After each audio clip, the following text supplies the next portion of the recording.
Apa yang lebih mengerikan daripada iblis yang merayap dari lubang neraka? Jawabannya adalah manusia yang dengan sukarela membuka pintunya. Selamat datang di parit-parit terkutuk Trans Crusade. Hari ini kita tidak akan hanya membahas sebuah pasukan, kita akan membedah sebuah industri kiamat, sebuah peradaban yang telah membuang cahaya kemanusiaan dan memilih untuk merangkul penderitaan sebagai bentuk pengabdian tertinggi.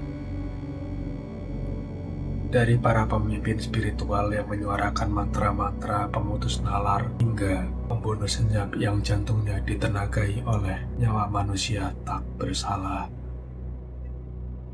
Kita akan masuk ke dalam anatomi The Heretic Legion. Persiapkan mental kalian, karena apa yang akan kalian dengar hari ini adalah ensiklopedia dari pengkhianatan terbesar umat manusia. Inilah pembahasan paling mendalam mengenai para abdi kegelapan. Kami bukan lagi makhluk lemah yang gemetar ketakutan di hadapan Tuhan yang tak kenal ampun. Kami katakan, diberkatilah mereka yang bermental baja, karena mereka akan menguasai badai kehancuran. Kalimat angkuh ini adalah kredo atau pernyataan keyakinan mutlak dari Raman, seorang komandan pasukan elit Heretic Legion dari divisi Widowmakers. Di dunia Trans Crusade, kalimat ini mewakili realitas yang mengerikan. Sepertiga umat manusia tidak lagi berdoa meminta keselamatan. Mereka telah secara sadar memilih untuk menjadi tentara setan, menganggap bahwa mengandalkan kekuatan gelap dan diri sendiri jauh lebih terhormat daripada berserah diri pada ilahi. Ini bukan sekedar invasi iblis. Ini adalah perang saudara umat manusia, di mana satu sisi telah memilih untuk menghancurkan semua ciptaan Tuhan. Kesadaran gelap ini mewujud dalam kota kaum heretik yang dirancang sebagai penghinaan visual terhadap surga. Jika gereja dan katedral biasanya dibangun menjulang tinggi, kaum heretik justru membangun menara dan piramida hitam yang menghujam jauh ke perut bumi. Di dalam kota-kota ini, hukum manusia telah musnah digantikan oleh ritual keji. Bayi sulung dikorbankan ke dalam patung logam membara, sementara daging manusia dijual bebas per pon di pasar-pasar gelap. Kehidupan ekonomi mereka pun dibangun di atas dosa keserakahan, di bawah kendali Mammon, yaitu pemimpin lingkaran neraka keempat. Perdagangan dilakukan dengan kepingan perak, yang disebut perak Mammon. Di setiap koin tersebut terukir kalimat yang memuji pengkhianatan Yudas Iskariot terhadap Yesus. Hal ini menciptakan masyarakat yang tidak mengenal kesetiaan. Sebuah peradaban di mana setiap orang bisa mengkhianati sesamanya demi kepingan perak yang ternoda. Untuk mendukung perang abad ini, kaum heretik membangun pabrik-pabrik raksasa yang tampak seperti makhluk hidup. Sebuah perpaduan antara mesin uap dan potongan tubuh manusia yang dimutilasi. Di bawah bimbingan para penempa dari Tartarus, ahli kimia gelap menciptakan senjata mematikan yang melampaui teknologi manusia biasa. Segala sesuatu di sini, mulai dari amunisi hingga kendaraan perang, ditempa menggunakan batu vulkanik hitam yang tajam dan api abadi. Memastikan bahwa alat-alat ini tidak hanya membunuh fisik, tapi juga menyiksa roh korbannya.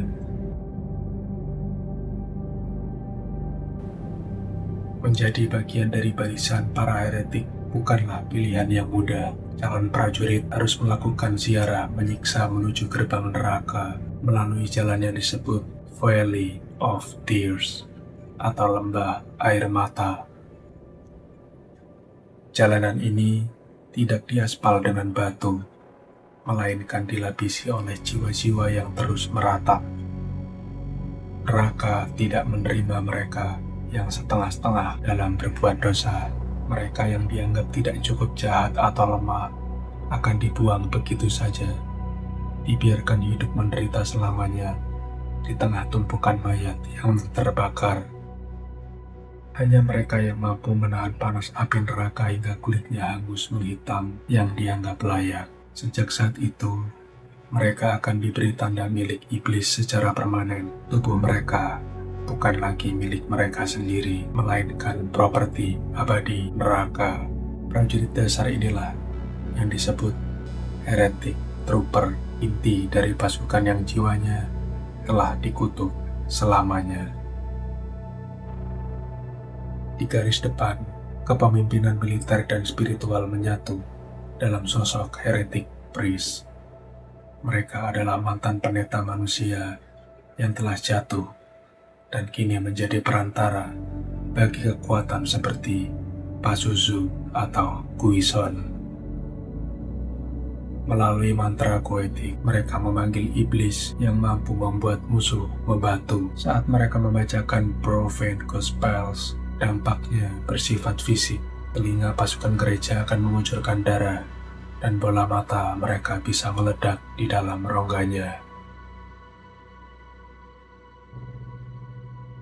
Prajurit yang berhasil memberikan kontribusi besar bagi neraka akan diangkat menjadi The Anointed atau si terurapi.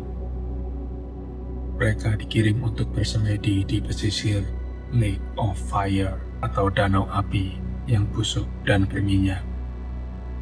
Api hitam dari danau tersebut membakar daging mereka secara permanen dan tidak akan pernah sembuh. Namun, rasa sakit itu justru memberi mereka kekuatan supranatural. Dibalut sirah berat, heavy Gehenna yang ditempa di Iron Pits, mereka mampu bergerak lincah meski membawa senjata raksasa. Salah satu senjata favorit mereka adalah penyembur api berisi aspal cair dari danau api. Kekuatan heretik juga merambah ke laut melalui unit naval Anointed Riders. Sirah mereka dimodifikasi menjadi baju selam yang ditenagai oleh uap racun dari danau api, memungkinkan mereka bertahan di dalam air hingga 66 jam tanpa terdeteksi. Sejarah mencatat kengerian kapal selam Conragen of Mammon yang muncul pada tahun 1871 di pantai Cyprus. Penduduk kota yang putus asa menawarkan pengorbanan daging dan darah sendiri demi keselamatan. Namun kapal itu akhirnya ditemukan kosong, seluruh dinding dalamnya dicat merah dengan darah kru yang hilang secara misterius. Senjata mental paling mematikan adalah heretic chorister.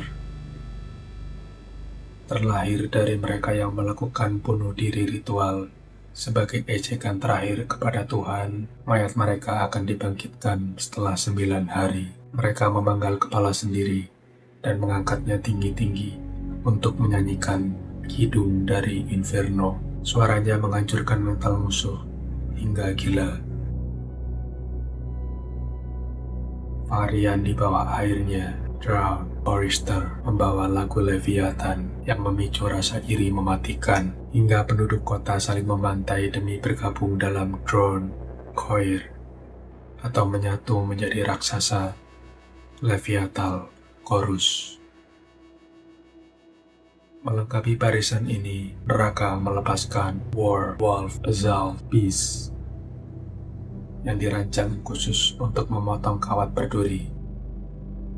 Di lini belakang bersembunyi Artillery Witch, makhluk bisu tak berwajah yang menarik bom dari portal kegelapan di tangannya. Senjata tanpa batas langsung dari lingkaran ketiga neraka. Pasukan heretik adalah bukti nyata bahwa musuh terbesar manusia bukanlah iblis, melainkan sesama manusia yang telah membuang nuraninya. Mereka bertempur bukan hanya untuk menang, tapi untuk menyeret setiap jiwa ke dalam penderitaan yang sama. Mari kita mendalami anatomi unik dari Heretic Legion. Kita mulai dari mereka yang berdiri di puncak hierarki penderitaan, The Heretic Elites. Jika Heretic Priest yang telah kita bahas sebelumnya adalah manifestasi dari suara neraka, maka mereka adalah jantung yang menggetarkan setiap invasi. Para mantan rohaniawan ini memahami anatomi iman korbannya secara mendalam, namun bukan untuk menyembuhkannya, melainkan untuk menghancurkannya dari dalam. Mereka mampu memanggil makhluk yang seharusnya tetap terkunci selamanya di kedalaman bumi. Jika The Heretic Priest sebagai imam adalah suara yang menggelegar, maka Heretic Death Commando adalah perwujudan dari kesunyian maut itu sendiri. Mereka adalah unit infiltrasi yang keberadaannya hampir mustahil dideteksi, dilatih sejak kecil di wilayah paling berbahaya. Di lingkaran ketujuh, Inferno, para pemuda heretik ini diajarkan seni membunuh oleh jiwa-jiwa paling terkutuk dalam sejarah. Sebagai bentuk sumpah abadi, lidah mereka dipotong secara seremoni ke rahasia pelatihan dari pengawal pribadi. Archdevil Beleth tidak akan pernah terucap. Kengerian teknologi mereka terletak pada Stealth Generator, sebuah mesin mekanis infernal yang ditenagai oleh detak jantung manusia tak bersalah yang terus disiksa. Mesin ini mampu membengkokkan cahaya di sekitar mereka, membuat mereka seolah-olah menghilang dari pandangan Tuhan. Saat mereka menyerang menggunakan Tartarus Claws yang telah dicelupkan ke dalam air beracun sungai Styx, tidak ada obat penawar di dunia fana yang mampu menyelamatkan korbannya. Secara kelam mencatat ketajaman mereka pada tahun 1894 ketika 3 Master Komando, Cain, Barabbas, dan Haman berhasil menyelinap dan membunuh 3 pemimpin tertinggi dunia secara serentak, membuktikan bahwa tidak ada tempat yang cukup suci untuk bersembunyi dari jangkauan mereka. Melengkapi barisan elit ini ada Heretic Chorister, yang proses penciptaannya adalah manifestasi dari kebencian murni. Mereka adalah sukarelawan yang secara sadar memilih jalan penghinaan tertinggi bagi Sang Pencipta. Mereka mengenakan jubah devosi gelap dan berbaring di altar kuil piramida terbalik, serta mengukir tato ke dalam daging mereka hingga tewas. Dalam logika neraka, semakin banyak penderitaan yang mereka alami sebelum mati, semakin indah persembahan mereka bagi iblis saat mereka bangkit kembali 9 hari kemudian sebagai mayat yang menyanyikan kidung penderitaan dari Inferno dengan kepala yang terputus. Beralih ke barisan infanteri, kita bertemu dengan Heretic Trooper. Mereka bukan sekedar tentara biasa, mereka adalah individu yang telah berjalan melampaui ambang batas kematian, melihat langsung kengerian di balik gerbang neraka, dan kembali dengan jiwa yang sudah dicap secara permanen sebagai milik kegelapan. Pengalaman inilah yang menjadikan mereka prajurit yang benar-benar kehilangan rasa takut pada maut, karena mereka telah melihat apa yang menunggu di baliknya. Di sisi lain terdapat Anointed Heavy Infantry, sang terurapi yang merupakan mesin penghancur berjalan. Sirah mereka tidak hanya berfungsi sebagai perlindungan, melainkan sebagai wadah kekuatan supernatural. Ditempa di dalam Iron Pits, baju besi raksasa ini hanya bisa digerakkan karena penggunanya telah diberikan kekuatan yang tidak manusiawi sebagai imbalan atas pengabdian mereka di Danau Api. Bagi mereka, kulit yang terus melepuh dan luka yang tak pernah sembuh akibat panas neraka bukanlah sebuah kutukan, melainkan rencana kehormatan yang mereka pamerkan dengan bangga di garis depan.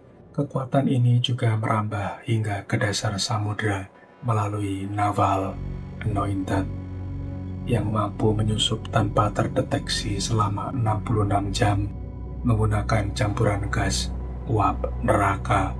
Mendampingi langkah infanteri berat ini, Werewolf Assault Beast adalah sebuah abominasi solusi mekanis neraka untuk menghancurkan pertahanan kawat berduri. Setiap werewolf memakai sirah khusus yang membawa stempel resmi dari pabrik-pabrik neraka sebagai penanda kualitas produksinya.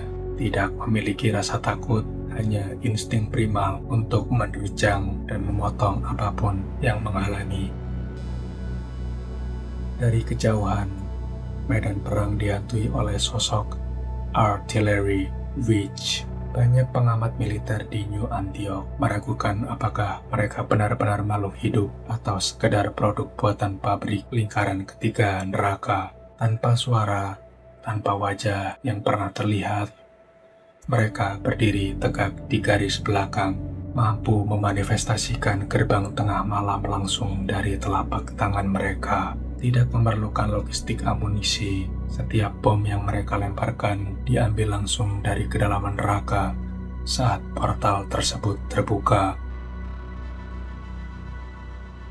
Namun, di tengah semua kekuatan besar ini, nasib paling tragis dialami oleh para Wraith atau budak perang. Mereka adalah tawanan perang atau sekedar petualang bodoh yang kini dijadikan mata uang hidup.